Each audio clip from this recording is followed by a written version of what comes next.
everybody. Thanks for being here. We're kind of punting today. We're here. And so we were going to hear some testimony today from months of summer hearings and testifiers on attendance and excessive unexcused absences, but we're not going to have time for that today. But I did want to hear from two speakers in particular that one drove about 15 minutes and the other drove about 90. So I'd like to hear from them. We'd like to hear from them today. The other thing we have, Senator Coleman and I have failed to do so far is go around and introduce all of ourselves. So that was my plan for today. And what I love asking people, and it's Senator Coleman, if we get it in on Wednesday, she gets to pick the question. But I always like to know what book do you believe every high school student should read before they graduate?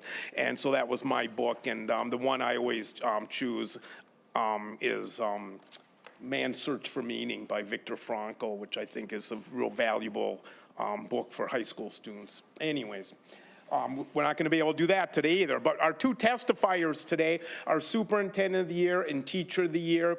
And what we hope to garner from both of your testimonies today is the notion that your colleagues and your peers have decided to bestow upon you a wonderful acknowledgement as the best teacher in the state of Minnesota and the best superintendent in the state of Minnesota. So you must be doing something that we want to honor and hopefully listen to your wisdom and knowledge, and maybe we can help all the other superintendents and all the other teachers, and by that all the students and all the teachers in the state of Minnesota can benefit from your wisdom.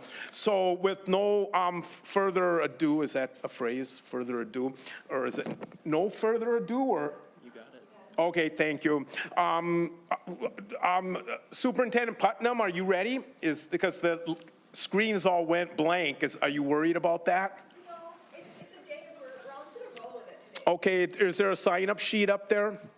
Okay, sign in, introduce yourself, and we're anxiously awaiting what you have to say. And again, congratulations. Does it go on to a national superintendent of the year, perhaps? It does. So good luck in that process, and we'd love to have the superintendent, the national superintendent of the year, represent Minnesota. So thank you for what you're about to say. Thank you, and I am going to have to reconnect to my hotspot. Thank you, Chair Swedzinski and members of the Ed Policy. I'm so grateful that you are, is that better, Senator Kunish? You have to turn on the mic. Anybody know how?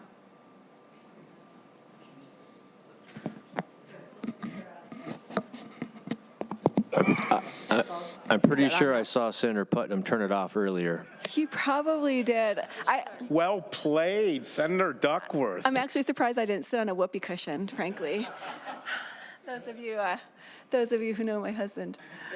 Just to let everybody know, I do plan on having committee till about 2:45, so FYI. Awesome, thank you. Well, I am honored to be here today to talk about the Superintendent of the Year Award. I want to talk a little bit about what the award is, and then share a little bit about our St. Cloud community. I truly believe you'll see those beautiful folks that are on the screen up here. This is my new Board of Education.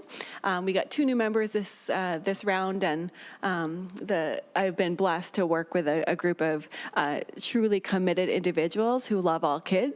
And so I couldn't ask for better. So while this award it has my name on it, I truly believe that this is a community award. It's a testament to the team that sits around me, to our staff, our students, our families, and as you'll see from this presentation, the way this St. Cloud community shows up for our kids, it moves me almost to tears. So I'm really grateful to share a little bit about St. Cloud. First, the Superintendent of the Year selection process. It starts with a nomination, so all of us who are even up for consideration do have to be nominated by our peers. I was blessed to receive 2 nominations, one from one of my assistant superintendents and one from the superintendent in Wilmer. And so that was a real honor, to your point about colleagues selecting. That we do complete an application. It was quite extensive, lots of essays and supporting materials, and then all that package gets reviewed by, I'm sure I don't like to put acronyms, but I feel certain that this committee will be familiar with all of the ed.org acronyms that are up there. So representatives from all of those education organizations, as well as the previous year's winner, and those of you may recall that Superintendent Joe Gothard was last year's Superintendent of the Year, and in fact, the National Superintendent of the Year. So we're really proud of him, despite the fact that we did lose him to Wisconsin. We will always claim him as one of our Superintendents of the Year. And then here are the criteria that we are evaluated on. I won't read them all to you. You can see them, but we had to submit documentation or evidence of how we performed in each of those 4 categories, and I'll talk a little bit about that today. First, I want to talk a little bit about who we are. Who are St. Cloud Area Schools? I think that we are often misunderstood as a school district. And so, as you can see up here, some of our beautiful past and current students, we have 88% of our students are future ready. And we define that, we define that as graduating with either college credit, work experience tied to a career interest, or an industry certification. And when I became superintendent a couple years ago, that was my commitment, was that by the end of 2025, 100% of our students would graduate. We last year hit about 88%, and we already provide industry certifications for CNA, Safe Serve, so our students who are going into the food industry, and then an OSHA certification for safety for our students who are going out into the trades. 20% of our students take advanced courses, and we do meet or exceed state and national rates in a variety of student subgroups. 70% of our students are also food insecure. They are not sure when they leave us where their next meal is coming from. 25% of our students qualify for IEPs, with 23% coming to us and receiving multilingual services. And then 10% of our students, which is an insane number, 10% of our students qualify as homeless or in transitional housing. And I want to show you just a brief video because I can speak it, but to see our students and our community is all the better. Imagine. Balkawaran. It's the best I can. Sabi. Dung. Imagine. Imagine. Can you guys see the video? Do you guys have any way to see the video? Imagine a place where every dream is within reach, where rigorous academics and lifelong learning are what we do and who we are, where innovation, creativity, and passion thrive, where each step forward prepares us for college, careers, and life.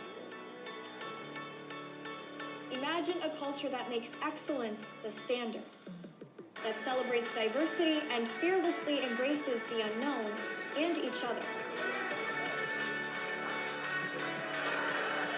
Imagine a community that works towards common goals, that builds together, plays together, learns together, and grows together. A community that supports families in and outside of the classroom. Imagine a world where every student feels engaged, inspired, and empowered, where safety, care, and compassion are as essential as achievements. A world of promise and endless possibilities. A world of opportunities. Imagine a place that won't settle for anything less.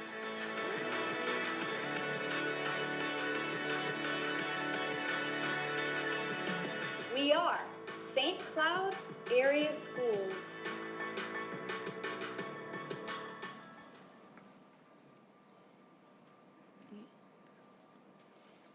Now, if I can get out of that, it'll be a miracle in and of itself. Thank you for taking the time to take a look at that video. statistics are certainly one thing, but to be able to see and hear directly from our students and our staff and our community, I think gives you a better sense of who we are. We often have far more in common with our urban counterparts than the school communities that surround us. And so we are grateful to be good partners with them, but then also to make connections here in the metro as we navigate some of the beautiful opportunities and challenges that we face every day in public education. So I want thinking about the superintendent of the year, I often say that you lead who you are. And I suspect you guys know that very clearly because you have to make decisions all of the time, often without a lot of preparation. And who we are shows up every moment in the decisions that we make. So my leadership values are authenticity, transparency, and hope. And I've guided all of the decisions that I have made, and since beginning as a superintendent a couple years ago, are really centered on those three things. And so hopefully as you see some of the things that we'll talk about next, those will show up. When I became superintendent, I knew it was really important to get engaged with our community. While I had been in St. Cloud since 2009, I was in a variety of different roles, and I wanted the community to get to know me, and me to get to know the community. So I met monthly with anybody who wanted to stop in, and then in each of our schools, dropped in regularly for about an hour, and just heard what's on people's minds.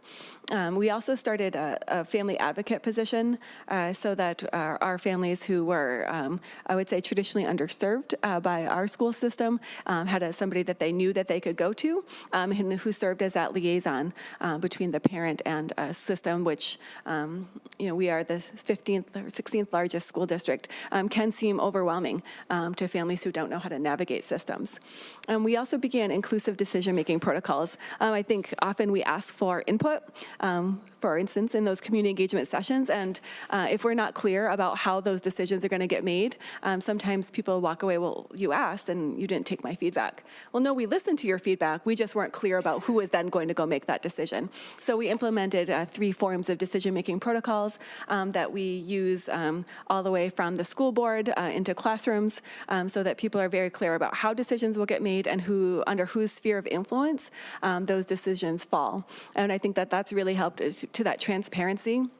It's really helped build some trust across our district at all levels. And again, that open communication, and I've been very clear about our successes and our challenges, and I don't run from those, and then I also ask people to put those in context. And then we see, since we've, the last couple years, and this year specifically, we have seen a growing attendance rates. I know you guys were going to talk about attendance. Our consistent attendance has been, this year is the highest since the pandemic, and for the first time in 5 years, we've actually seen a student enrollment increase, and that was not kindergartners, so it wasn't just a bubble. It was actually in grades 1 through 12, and so I am, oh, goodness sakes. So I am really confident that the transparency and authenticity and hope that is imbued throughout our district is paying off. The other things that I talked about in my application were the things that guide what I ask our school community to do. And first of all, it's no noise, right? We see, you guys very well understand what noise can mean to your goals and to the things that you're working on. And so we work really hard to just stay off the radar, right? And to be about it, don't talk about it. That we can continue to do good work for every student in our district, and we don't have to talk about it.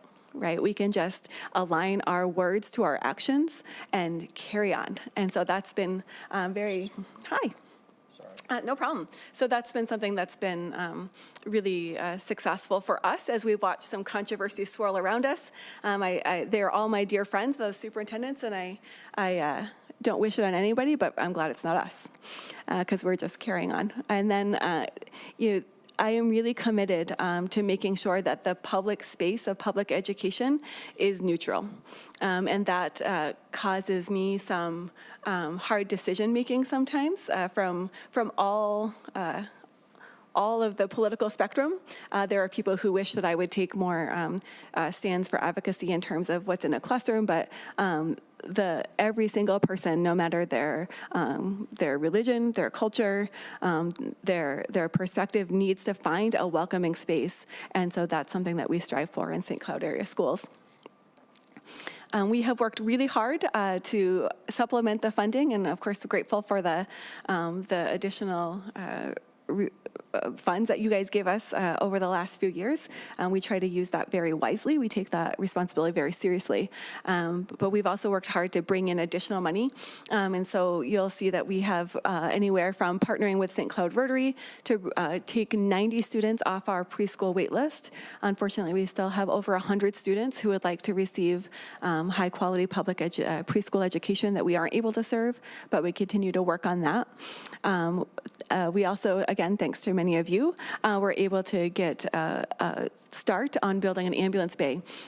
I believe very strongly that one of our jobs is to prepare our community's workforce of tomorrow, and being a community that is surrounded by significant healthcare needs, we are working to prepare not only nursing assistants and nurses and doctors, but also emergency EMR, emergency medical response, and paramedics. So excited for that. We did get an $800,000 federal grant to do significant school safety improvements. And then we are most proud of the $2.5 million grant we got from the federal government. We're one of only a handful of districts across the country who received that amount of money. And we were able to put it to begin 2 full-service community schools. When you look at the kinds of needs that our community comes to us with, we know that 8 hours a day is not enough. And so being able to provide some of that wraparound support, evenings, weekends, and to provide families with education on either job development or housing or financial security is really, we know, only benefits our kids. And finally, I just want to say that I'm very grateful, and on behalf of our entire district, we are so very grateful for the support that you provide us as public educators. There are so few public spaces left where people come. We see a decline in church attendance. We see a scarcity of public transportation, particularly out where we live. And so those common commitments to public gathering, I think, are fewer and farther between than they were decades ago. And so we're really grateful to be a place where everybody can show up and everybody can get a free, high-quality education where we can prepare the citizens and workforce of tomorrow. So really grateful for the support that you give us and other districts across the state. Thank you, Superintendent. Questions, comments from members for the Superintendent? Senator Miller. Thank you, Mr. Chair. Thank you, Dr. Putnam. Congratulations on being named Superintendent of the Year. It's a great honor. I have a question for you related to PSEO, something that I've been hearing from superintendents and principals and school board members in the district that I represent are concerns related to more and more students taking PSEO classes, and then, of course, how the current funding formula works. The public school districts saying they're losing that funding, and of course the higher ed institutions welcome those students.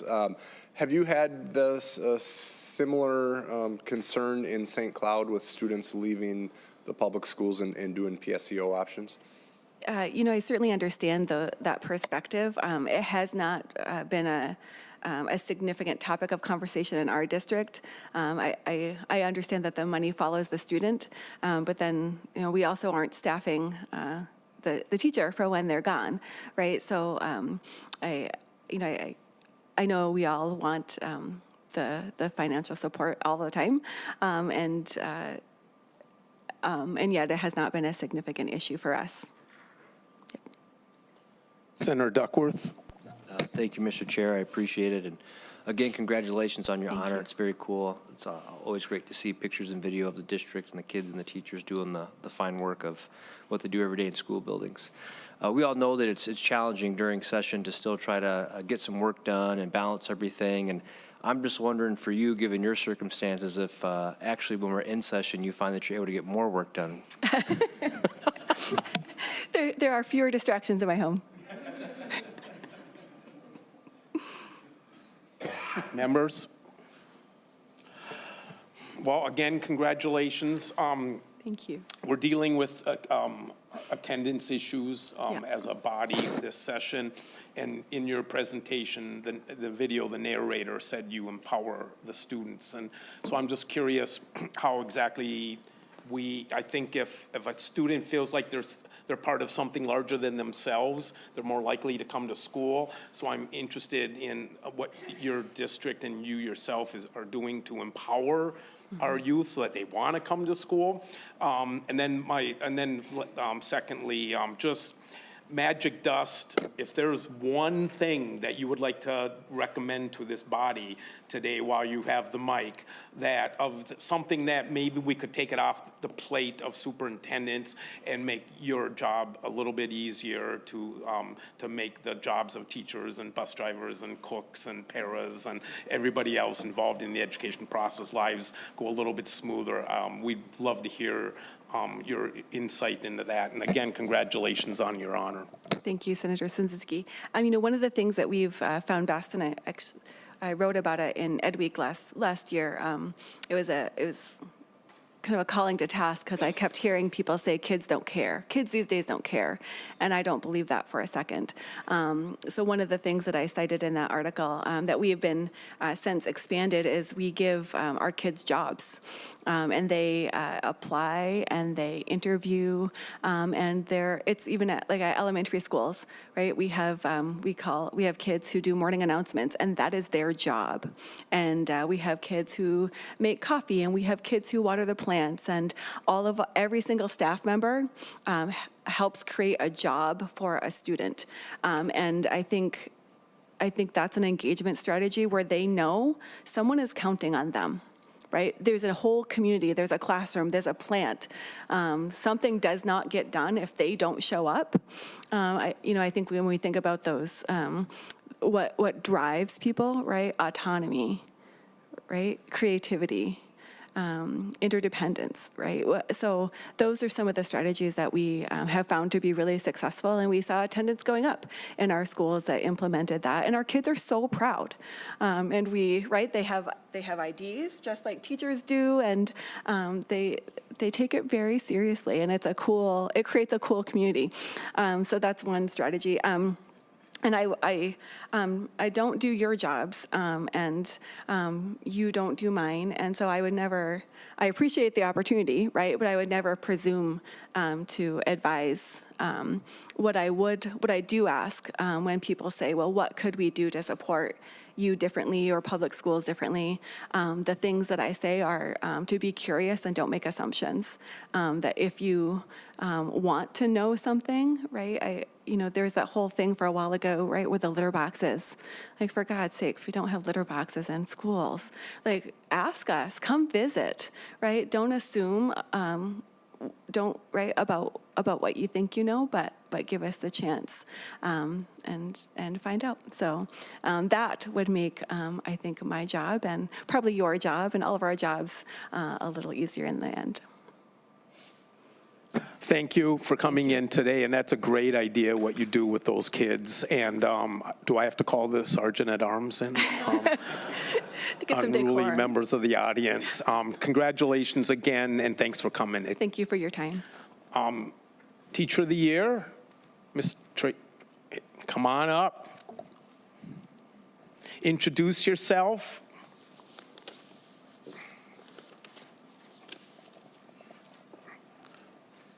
Mr. Byrd, welcome to the committee, and introduce yourself. Thank you. And make sure you sign in as well. Okay. So I'm Tracy Byrd. I teach 9th grade English at Minneapolis Washburn, and I'm Minnesota's 2024 Teacher of the Year. And you wanted just a little background of what went into it and kind of where we landed? You have the floor. Oh. You're Teacher of the Year. Your wisdom and knowledge and expertise, we welcome. Thank you. Thank you. It was over winter break, and I received an email saying that I had been nominated for Teacher of the Year. And I immediately closed my Chromebook and said, no, I'm already doing enough Like I'm already looking at emails and I'm supposed to be on break, and so I'm not gonna do that. Probably 24 hours, 48 hours later, I started thinking, okay, somebody thought enough of you to nominate you. The least you can do is go through the nomination process. So as the superintendent just said, it's a pretty similar process. I wrote some essays, and which for me, teaching ninth grade English was kind of like, okay, we can do that. Chased some people down for some letters of recommendation, and they were more than willing to do that. Put that portfolio together, sent it off, and then waited, and then waited, and then waited, and then went back to my normal day-to-day of 5 classes, 55-minute sessions, a 5-minute passing time in between, where I think about going to the bathroom unless 3 students have questions, and then there's obviously no way I'm getting to the bathroom then. And then we get to lunch, and that's a half hour, and that's what you get unless you have 4 students that have questions, and then, well, you get into there, and sometimes you eat, sometimes you don't. But it was one of those things where, for me, I never saw myself as a teacher. I had a principal who saw something in me at Wayzata that while I was a hall monitor, that I didn't see in myself. Forced me to go back to school. I did. I tell my students every day, I am the teacher in front of you right now that graduated from Washburn, that went and I was removed from one school twice and dropped out from one school twice. So when you're trying to find value, like you were saying, find something that's bigger than you, at that early age, there wasn't any of that. Found my way into the financial industry, working at Piper Jaffray, and came in with no degree, working on the trading floor, or working on IRAs, and then moved up to the trading floor. Again, I was no degree, so in that space, very few women, very few African Americans. So I found myself there, and big bank bought little bank, and so there wasn't a job. And then that was the pivot of where are we gonna go? And it was education. I said, I'm gonna be a hall monitor literally for the rest of my life. And this principal said, no, you have more to offer. So again, when I got the email of the nomination, I filled out the nomination, I sent it back in. It was probably close to 3 weeks. I got another email saying you've moved on to the semifinal round, and it was kind of like, I don't know what that means, but okay. I mean, this is good. And then it was put together some videos. If you were going to be at a Capitol hearing, how would you talk to ban books? Because that was the thing last year. So kind of what would you say? Created a video, did some more writing, sent that in, and then they said, well, now you're a finalist. You're moving from the 165 down to the group of 11. And now when we're in the group of 11, they bring us into a room, and you have a half an hour session of which there's going to be 15 people sitting around a table, and you're going to get 13 questions, and you just have to make sure that your responses allow for 13 questions to be asked. I went in before that, the door opens up, and I'm like, well, where do I sit? And I saw water and the chairs and everyone sitting there holding a microphone. I'm like, here's my seat. But before that, I was with my partner, and we called another work colleague who is an ordained minister. We had a prayer session. And so when I walked into that interview, I mean, I had like that peace that passes all understanding. Like I knew all I have to do is answer these questions, and then whatever is going to happen is going to happen. And so they threw out some questions, and the biggest thing is, my sole belief is, if you're for kids, if you're truly for the students, then you will do things that benefit them. If you are doing things because they fit into your schedule or don't fit into your schedule, then that may not be for students. And in this job, everything that I do is for the students. So today, because I got the tremendous honor of being here. I mean, again, kicked out of one school twice, dropped out of one school twice. No way would I be here, and yet here I am.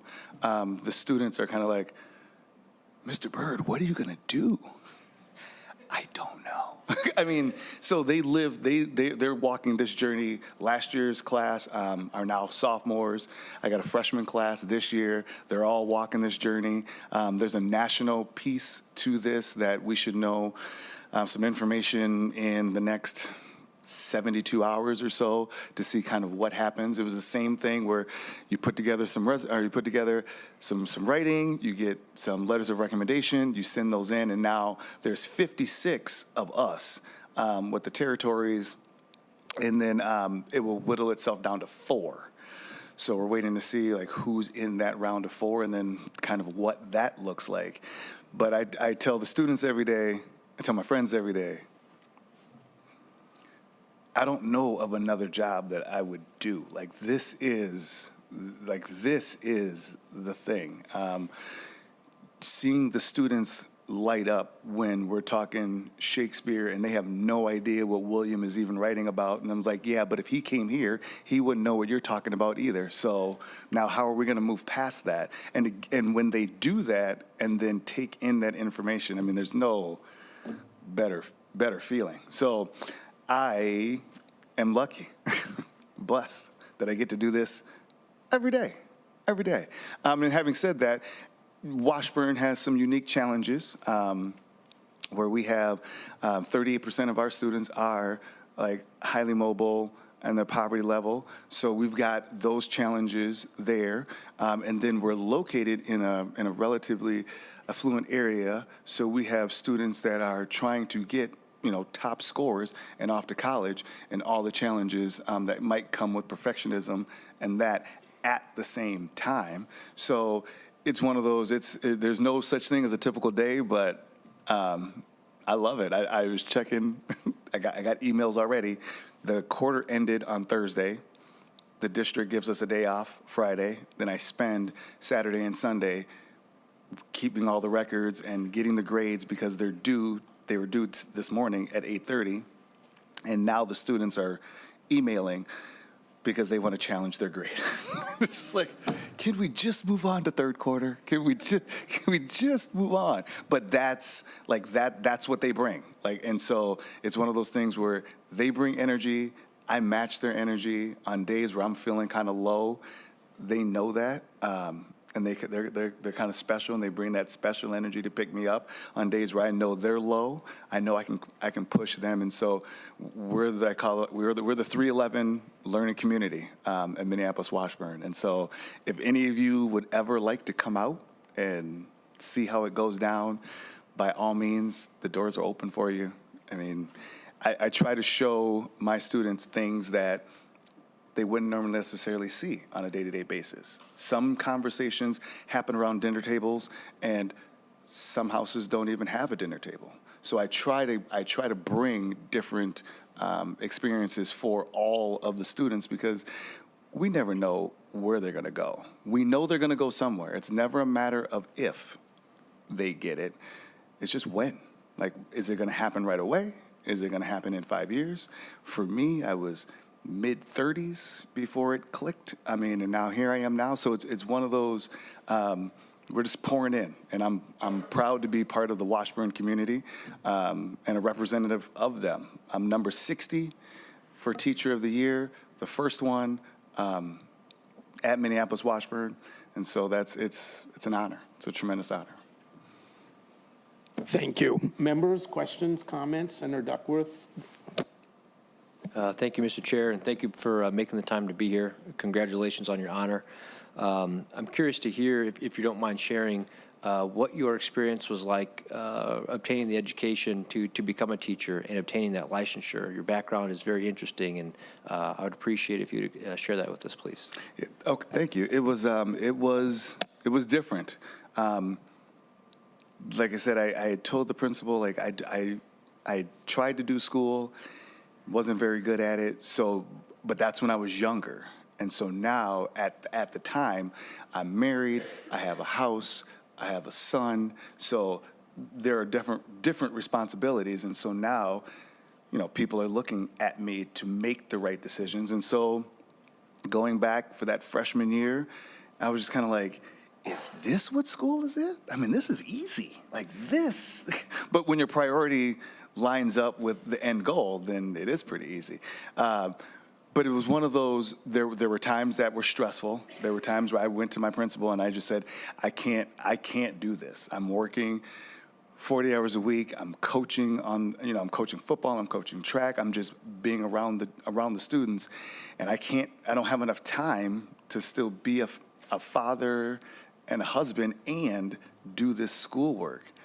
And my principal looked me in the eye and, well, I'm not going to say exactly what she said, but she was like my mom, and she made it known, you're going to finish this. And, you know, that's all we need, and I try to provide this for the students, is just somebody that's going to be their rock and believe in them. Because we'll question ourselves 9 times out of 10. Like, we'll find a reason to not do something, and we need that person that's going to push and say, yeah, you're right, all this is going on, and you still can do this. And she was that, and paying for school was difficult, but it was one of those things where it was an investment. So here I am, 8th year of teaching 9th grade English, and loving it. Senator Miller.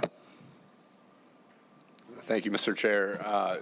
Thank you for being here today. Congratulations on your honor. And Mr. Chair and members, the only thing I want to say is your students are so lucky to have you. And I don't have much inspiration to go back to high school, but I may come back and visit your classroom. You've inspired me. Thank you for all you do. Thank you. Appreciate it. And any time. I mean, it's one of those things where we're fortunate enough that we're a year-long class. And so we work on being humans first, then we're going to work on the art of communications. The screens, the COVID, it definitely derailed what we were trying to do, but the students now they're having that capacity in them. They know they want to be better, but it's like if you don't know anything more than the person sitting next to you at the end of the year than you did at the beginning of the year, then we just wasted a whole year. So it's that whole pushing them, I call it experience is comfort. Like I know you don't want to do it, and you're still going to do it, and you're going to be great at it because that's just who you are. Go be great. Senator May-Quade. Thank you, Mr. Chair, and Mr. Byrd, thank you so much for being here with us. I have such a love for high school English teachers. Mine, when we read Shakespeare, was like, now listen, he loved Rosalind and now he's in love with Juliet. Like, there's never been a more 14-year-old kid thing in the entire world. And I never felt so seen until I read that passage with that new context. And so I love high school English teachers. And there was a part of your story, there were so many parts of your story that stuck out to me. But you talked about your application and you had to comment on banned books. And I was wondering if you're sitting in front of a group of legislators where many of these book bans are coming from, and you wanted to share as a high school English teacher, what would you want us to know? Well, one, that once you start banning books, somebody is gatekeeping, and then who put you in charge of what somebody else should or shouldn't be reading? We also know that once you ban a book, that's going to be the most popular book out there. So there's almost a notion of, please, ban them all, because that's going to get them to start reading. But it is that slippery slope of what do I think that I know and how I can shape somebody else versus allowing them to open the book and then jump into this new world, and now I go on the ride with them. I'm more of I'm more of the latter. Like, if you're reading something and you want me to go on that journey with you, I'm all for it. I'm never going to tell you not to read this book. Like, that's just not what I do. Thank you. I wish we had more time for both award recognition honorees. And thank you for your inspiring words today. My ninth grade teacher, we had to read Romeo and Juliet, and I wrote the poem based on the book. It wasn't a cafe they first met, Romeo for what Juliet, "'Twasn't a cafe they first met, and there it was, he first fell into debt, Romeo for what Juliet." And I got an F, and the teacher, I know, I thought it was worth a gentleman's D-, but it said F. You clearly didn't read the book. But thank you. And again, I apologize to anybody that got stiffed today.